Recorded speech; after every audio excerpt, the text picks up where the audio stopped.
Yo, what's up mga boss? So ito tayo ngayon mga boss, update kay Lokbo. So si Lokbo mga boss ay naman, tinupak na naman.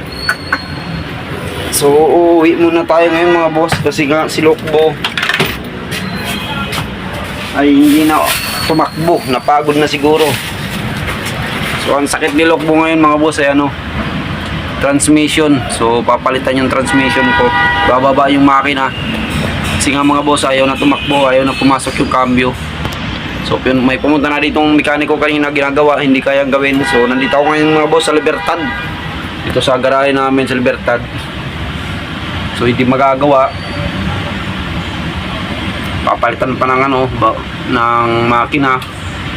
Tatagal pa yun ng isang araw siguro, buti yung isang araw lang. Kung tumagal lang isang araw, so anong gagawin ko dito?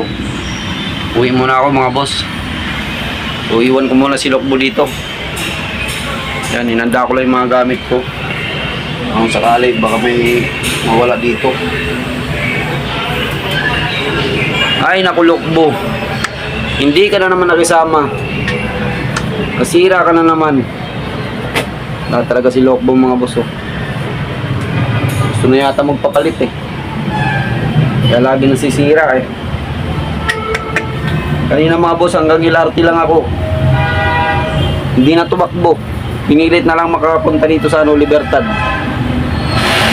Wala na. Uwi na. Baba ang makina ni Lokbo. Uwi tayo. Siyempre, ayaw ko dito matulog mga boss sa Libertad. Hindi tayo makakatulog dito na maayos. Uwi na lang muna tayo. Para makagpahinga tayo ng kahit isang gabi lang. Tapos bukas balik na naman ulit. Ayan mga boss, yung update kay Lokbo. Sira na naman. Hindi tayo. Saging pa ako dala.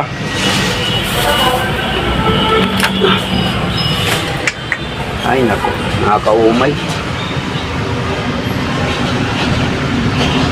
Yan, iwan muna natin dito.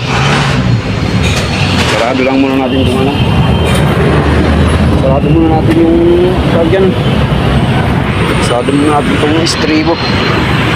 Para bang mawawala dito. So walang mawawala dito mga boss. Sana walang sana hindi mawala yung mga gamit natin dito. Iwan muna tayo. So yun lang mga boss. Iwat ko muna si Lokbo dito. Ito sa garahe.